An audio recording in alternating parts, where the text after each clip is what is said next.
I'd like to think that Indiana has more odd, unusual, and interesting things than anywhere else on Earth. To be blunt, Hoosiers have a twisted sense of humor, and as you travel this great state, you'll see many tourist attractions where that humor is on display. Case in point, Indiana has made shrines dedicated to dead trees. Not just one, but three, and all have an unusual backstory. At Kokomo, Indiana, a Highland Park, is a gigantic remnant of a tree. It's so big that it has its own building. Sometime in the early 1900s, a massive sycamore tree, hundreds of years old, fell down after a storm. At some point, someone got the idea that since they'd never seen a bigger tree in their entire life, that it should be taken to the park for everyone to see. At first, it just sat there as an oddity, with people cutting their names into the wood for posterity. That was kind of disrespectful to this great tree. So the National Youth Administration built an open-air shrine around it to protect it from vandals. Eventually, glass panels were added to make it the impressive display that it is today.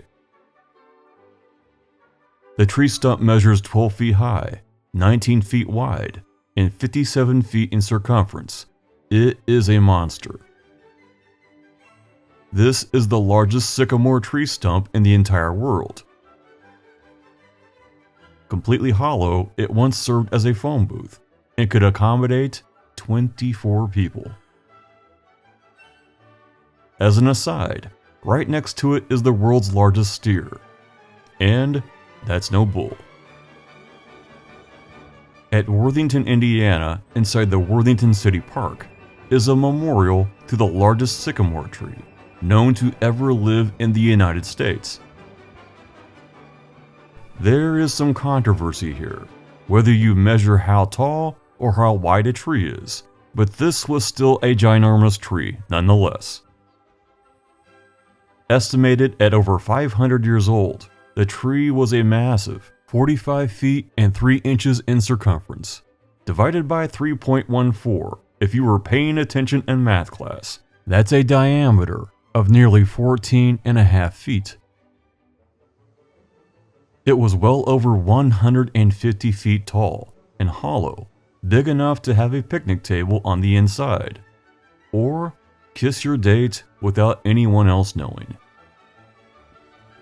But what you're looking at is not the tree trunk. When a storm ended this tree's life, a limb of 25 feet and 2 inches in circumference was cut off and taken to the park. This is only a piece of that limb. And that is pretty awe-inspiring. You know you want your picture taken next to it. This is a perfect picture scavenger hunt opportunity, if you can find it. Knock on wood. Traveling southeast to Corydon is the Constitution Elm. Back in 1816, in the days before air conditioning, the writers of Indiana's Constitution left their sweltering hot building.